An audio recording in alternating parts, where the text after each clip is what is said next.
మీరు వచ్చి సవరించేది ఉండే.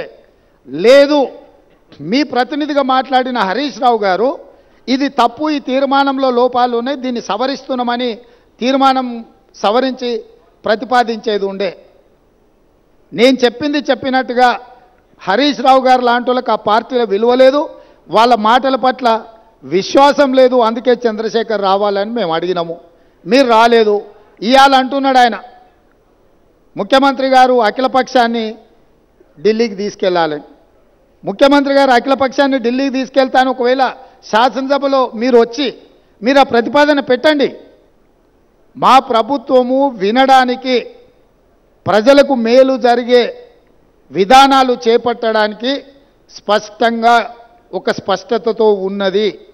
మీరు నల్గొండకెళ్ళి గక్కడేదో సభ పెట్టి దిక్కుమాలిన మాటలు మాట్లాడే కంటే శాసనసభ జరుగుతుంది. ప్రధాన ప్రతిపక్ష నాయకుడిగా 10 సంవత్సరాలు ముఖ్యమంత్రిగా పనిచేసిన మీరు, 20 ఏళ్ల నుంచి తెలంగాణ కోసం కొట్లాడినని చెప్పుకునే మీరు సభకి ఎందుకు రావడం లేదు? ఇవాళ బెదిరించి బతకాలని చూస్తున్నాడు, బ్లాక్మెయిల్ చేసి బతకాలని చూస్తున్నాడు కేసీఆర్ గారు. మమ్మల్ని వెంటాడుతాడంట ఆయన. అయ్యా రా, మంచిది, మేమేం అల్లాటప్పగా ఏమి ఇక ఆ కుర్చీలో కూర్చోలే. ప్రజల దగ్గరికి వెళ్ళి ప్రజలు ఓట్లేసి ప్రజలు ఎన్నుకున్న ప్రభుత్వం అక్కడ ఉంది. నీలాక ఉద్యమ ముసుగులో మంది పిల్లలను చంపి మేము కుర్చీ ఎక్కలేదు. చచ్చిపోయిన కుటుంబాలను ఆదుకుంటూ మేము ఇవాళ ప్రభుత్వాన్ని ఏర్పాటు చేసినాము. ఏర్పాటు చేసిన ప్రభుత్వంలో మేము ప్రజలకు అవసరమైన నిర్ణయాలు తీసుకుంటున్నాము.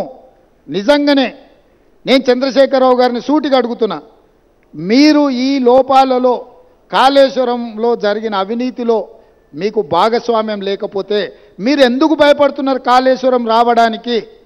మీరెందుకు చర్చకు రావడం లేదు? మేడిగడ్డ కుంగిపోయినప్పటి నుంచి ఈ రోజు వరకు చంద్రశేఖరరావు గారు ఏ రోజు కూడా కుంగిపోయిన మేడిగడ్డ మీద కానీ, అన్నారం మీద కానీ, సుందిళ్ళ మీద కానీ మీరు ఒక్క మాట ఎందుకు మాట్లాడతలేరు? శాసనసభలో చర్చ పెడితే మీరు మొహం ఎందుకు చాటేసిండ్రు? అదేవిధంగా కేఆర్ఎంబీ మీద ప్రాజెక్టులను అప్పచెప్తున్నామని చెప్పి మీ కార్యదర్శి గారు మాట్లాడిన విషయాలు ఉత్తమ్ కుమార్ రెడ్డి గారు లేఖ బయట పెడితే దాని మీద మీరు ఎందుకు స్పందిస్తలేరు? మీ కార్యదర్శి గారు మీ అనుమతి తీసుకొని లేఖ రాసినా, మీ అనుమతి లేకుంటేనే లేఖ రాసినా ప్రజలకు వివరించాల్సిన బాధ్యత మీకు లేదా?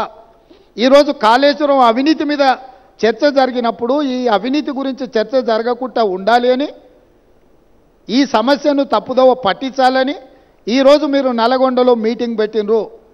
మీరు మీటింగులు పెట్టి రాష్ట్రానికి ఏదైనా ప్రయోజనం చేకూర్చే మాటలు ఏమైనా మాట్లాడినరా? ఆయన అక్కడి నుంచి మాట్లాడుతున్నాడు మళ్ళీ అధికారంలోకి వస్తామని. నువ్వు చేసిన పనికి నిన్న అధికారంలోకా? ముందే ప్రజలకి విషయాలు తెలిసినుంటే ఆ ప్రతిపక్ష హోదా కూడా నీకు రాకపోతుండే.